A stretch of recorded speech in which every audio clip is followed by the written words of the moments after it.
BMS academy में आपका स्वागत है।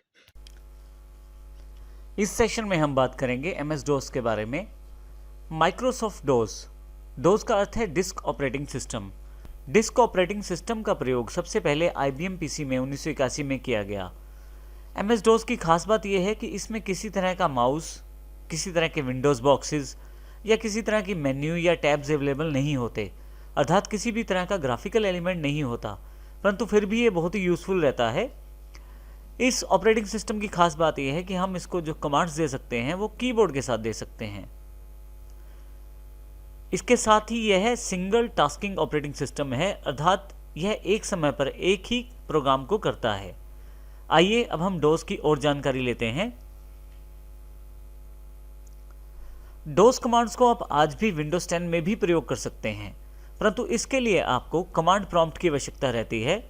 कमांड प्रॉम्प्ट वो इंटरफेस है जहां पे आप डोस की सभी कमांड्स चला सकते हैं। डोस की सभी कमांड्स को आप कीबोर्ड के द्वारा चला सकते हैं।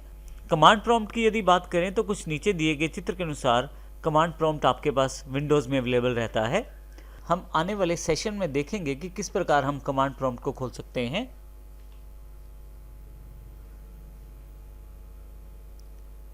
यदि आप ध्यान दें कमांड प्रॉम्प्ट में तो कुछ इस प्रकार लिखा हुआ है C:\users/desktop और उसके बाद कमांड प्रॉम्प्ट का साइन। अब यहाँ पे यदि हम इसको थोड़ा सा बांट के देखें, C जो लेटर है वो हमारी C ड्राइव का लेटर है। इसी के साथ यूज़र्स की जो बात की जा रही है स्लैश के बाद, यूज़र्स असल में हमारे पास एक फ़ोल्डर है और इसी तरह से डेस्कटॉप भी एक फ़ोल्डर है जो यूज़र्स फ़ोल्डर के अंतर्गत बना हुआ है। यहाँ हम इस एग्जाम्पल को अच्छी तरह से समझ सकते हैं। नीचे दिया गया स्ट्रक्चर विंडोज़ के स्ट्रक्चर को फॉलो करता है, जबकि ऊपर वाला MS DOS या कमांड प्रॉम्प्ट वाले स्ट्रक्चर को। नीचे वाले चित्र में मैं C ड्राइव के अंतर्गत यूज़र्स फोल्डर को देख सकता हूँ, तो ये यही फोल्डर है जो C यूज़र्स के नाम से मेरे पास ऊपर दिखाया जा रहा है। इसी तरह से यूज़र्स का यदि फोल्डर खोलता हूँ तो उसके अंतर्गत एक डेस्कटॉप का फोल्डर अवेलेबल रहता है। ये यही डेस्कटॉप है जो यूज़र्स के अंतर्गत है। अगर मैं विंडोज़ में बने हुए फाइल एक्सप्लोरर के सबसे ऊपर वाले एड्रेस बार पे क्लिक कर दूं तो कुछ इस प्रकार की मेरे पास जानकारी अवेलेबल हो जाएगी। आप देखेंगे ये बिल्कुल इसी तरह से है जिस प्रकार से कमांड प्रॉम्प्ट की जानकारी है, C:\users और डेस्कटॉप। इसका अर्थ ये हुआ कि बेसिकली हम काम चाहे कमांड प्रॉम्प्ट में करें या डायरेक्टली विंडोज़ वाले ऑपरेटिंग सिस्टम में, हमारे पास जो फाइल्स फोल्डर का स्ट्रक्चर है वो वैसा ही रहने वाला है। यहाँ पे थोड़ा सा फ़र्क सिर्फ नाम का है। जिसको हम विंडोज़ में फोल्डर कहते हैं उसी को कमांड प्रॉम्प्ट में डायरेक्टरीज कहा जाता है। आप देखें बिल्कुल उसी स्ट्रक्चर को फॉलो किया गया है जो विंडोज़ का बेसिक स्ट्रक्चर है फाइल्स और फोल्डर्स का। आइए अब हम इस सेशन में देखेंगे कि किस प्रकार आप डोस की कमांड्स को कमांड प्रॉम्प्ट की सहायता से विंडोज़ ऑपरेटिंग सिस्टम में भी चला सकते हैं। MS DOS की कमांड्स को चलाने के लिए आपको कमांड प्रॉम्प्ट की आवश्यकता होती है। आइए अब हम ये देखते हैं कि किस प्रकार आप कमांड प्रॉम्प्ट को खोल सकते हैं और उसमें कार्य कर सकते हैं। सबसे पहले आप स्टार्ट पे क्लिक करें, ऑल ऐप्स। यहाँ से W वाले सेशन के अंतर्गत आप विंडोज सिस्टम पे आ जाएं।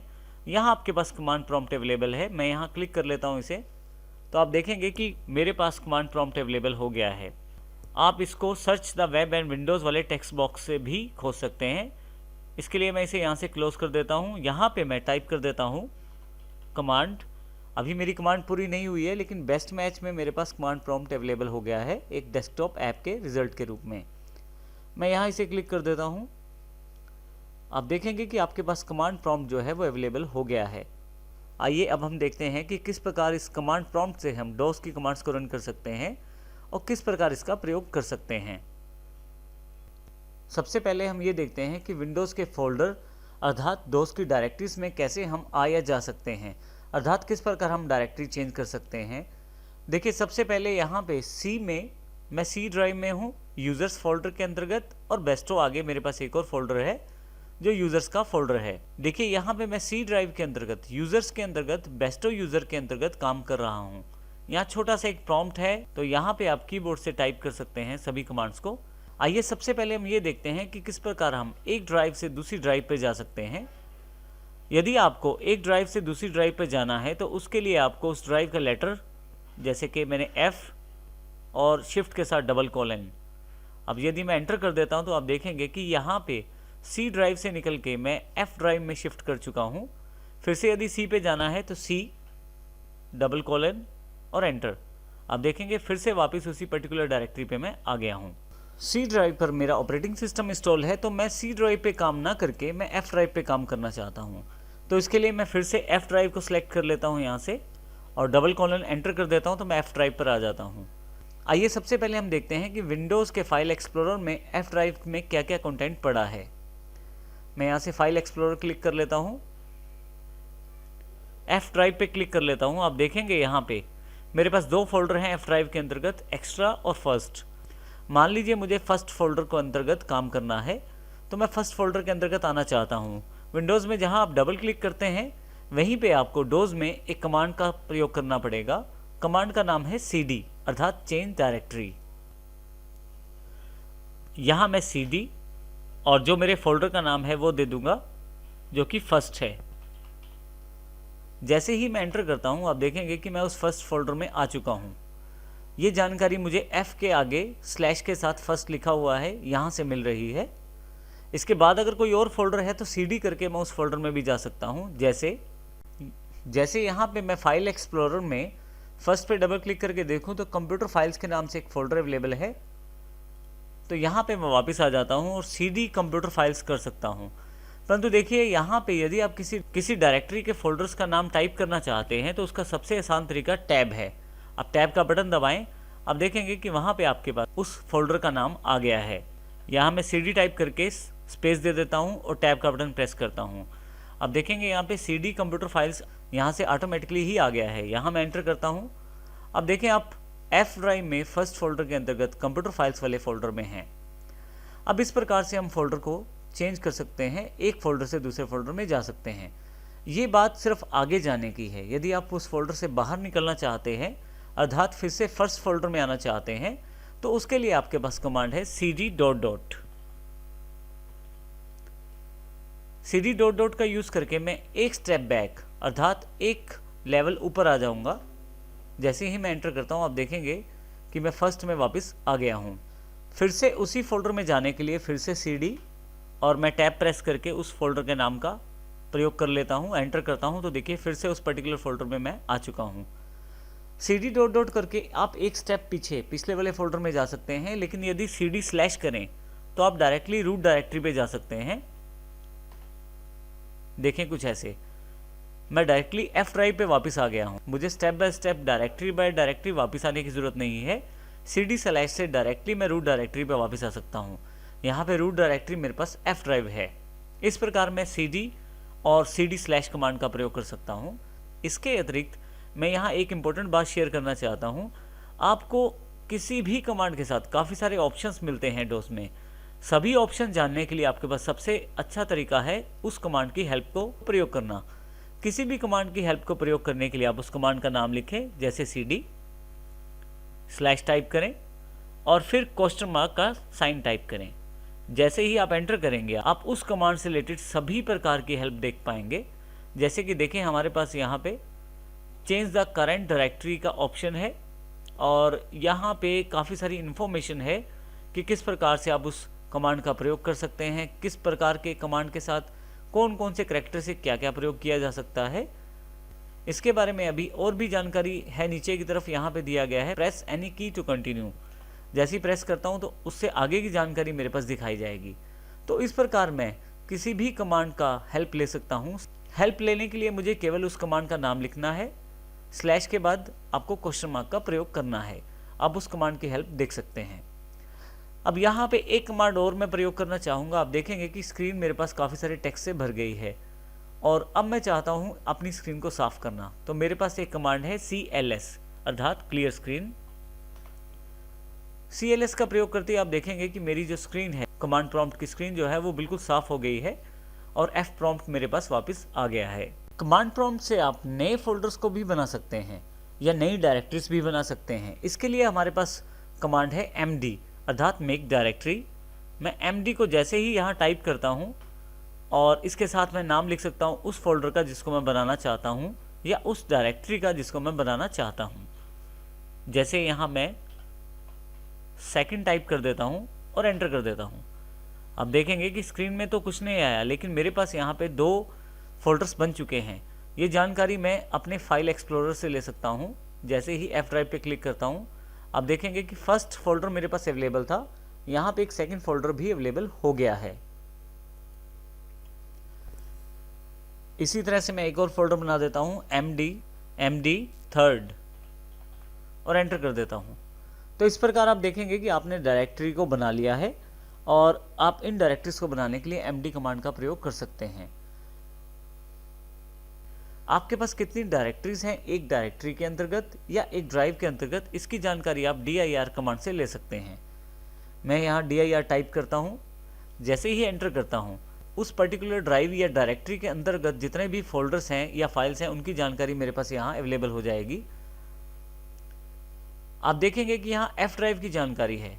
यहाँ मेरे पास 4 फोल्डर हैं, एक्स्ट्रा, फर्स्ट, सेकंड और थर्ड, जिनमें से फर्स्ट मेरे पास पहले से अवेलेबल था, सेकंड और थर्ड मैंने अभी बनाया है, और इस तरह से एक्स्ट्रा मेरे पास पहले से अवेलेबल था। 4 डायरेक्टरियाँ हैं जो यहाँ से जानकारी दी जा रही है। न केवल डायरेक्टरीज के नाम की जानकारी है, बल्कि उनका date of creation, time of creation और उनका टाइप ऑफ डॉक्यूमेंट, ये सारी जानकारी आपको dir कमांड से मिलती है। आप किसी डायरेक्टरी के अंतर्गत कितने फाइल्स या फोल्डर्स हैं, उनकी जानकारी भी डायरेक्टरी कमांड से ले सकते हैं। जैसे कि ऊपर क्योंकि मैंने रूट डायरेक्टरी पर, क्योंकि मैंने F ड्राइव पर डायरेक्टरी कमांड चलाई थी, तो मेरे पास यहाँ पे 4 फोल्डर दिखाए गए।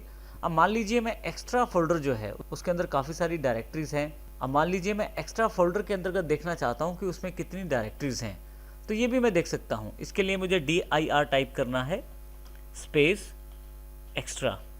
जैसे ही एंटर करता हूँ, मेरे पास उनके अंदर जितने भी फोल्डर्स हैं उसकी जानकारी भी अवेलेबल हो जाएगी। अब देखेंगे कि जितनी भी डायरेक्टरीज एक्स्ट्रा के अंदर हैं वो सारी जानकारी मुझे यहाँ दे दी है।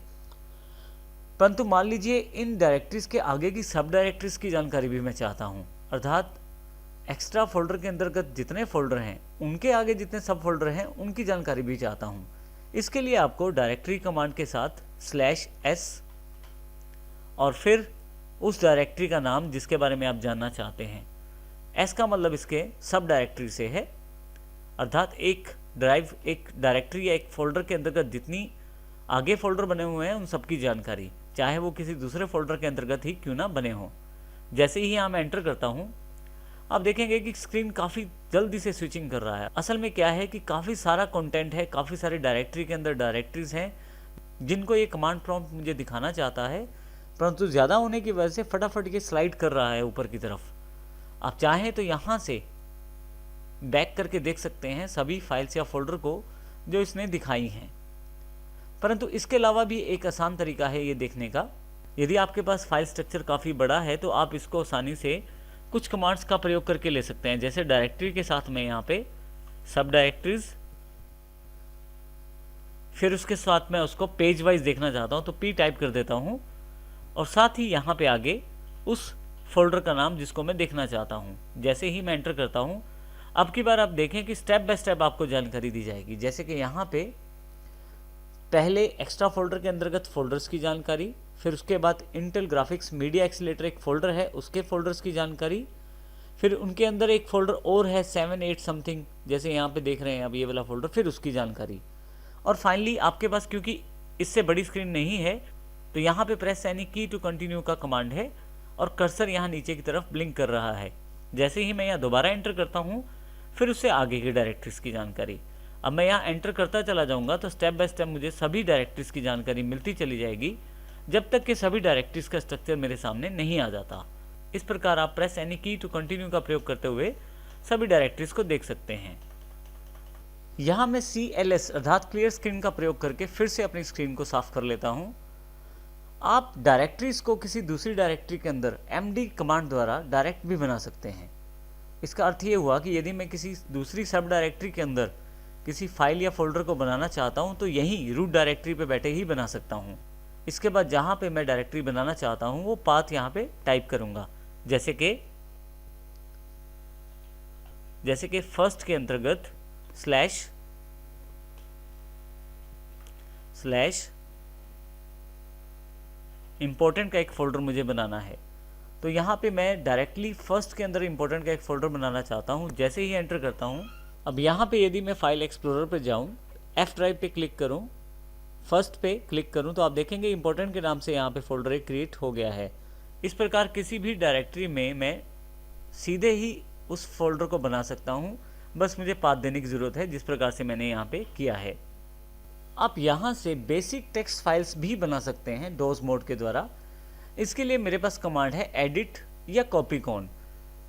आप यदि 32 बिट का ऑपरेटिंग सिस्टम प्रयोग करते हैं तो एडिट कमांड आपके पास प्रयोग हो सकती है, परंतु यदि 64 बिट ऑपरेटिंग सिस्टम का प्रयोग करते हैं तो वहाँ पे एडिट कमांड कार्य नहीं करेगी।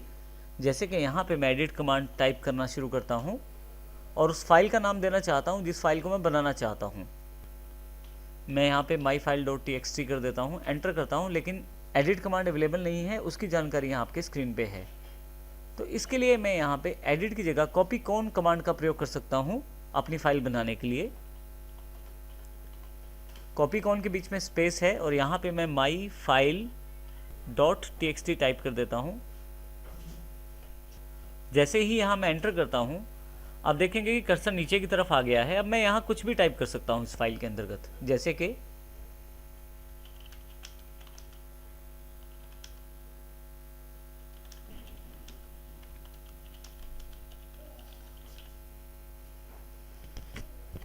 फाइनली इस फाइल को यदि मैं क्लोज करना चाहता हूँ तो पहले एंटर और फिर कंट्रोल Z मुझे देना पड़ेगा और एंटर प्रेस करना पड़ेगा। आप देखेंगे कि ये जो फाइल है ये क्लोज हो गई है। कॉपीकॉन से इस तरह से आप फाइल बना सकते हैं। अगर मैं यहाँ फाइल एक्सप्लोरर में जाऊँ, F ड्राइव पे क्लिक करूँ, तो आप देखेंगे कि माई फाइल यहाँ पे अवेलेबल है। डबल क्लिक करूँगा इस फाइल पे तो मेरे पास ये फाइल का कंटेंट यहाँ अवेलेबल हो जाएगा। क्योंकि फाइल का टाइप टेक्स्ट है तो यहाँ पे नोटपैड के द्वारा विंडोज़ को उस फाइल को ओपन किया गया है। मैं यहाँ से इसे क्लोज कर देता हूँ, फिर से कमांड प्रॉम्प्ट पे वापस जाता हूँ। मैं यहाँ भी इस कमांड को खोल सकता हूँ। इसके लिए मुझे यहाँ पे टाइप और फिर इस फाइल का नाम लिखना है और जैसे एंटर करता हूँ आप देखेंगे उस फाइल का कंटेंट आपके पास डोज मोड में भी दिखाया जाएगा। तो इस प्रकार आप अपनी फाइल्स भी बना सकते हैं आसानी से।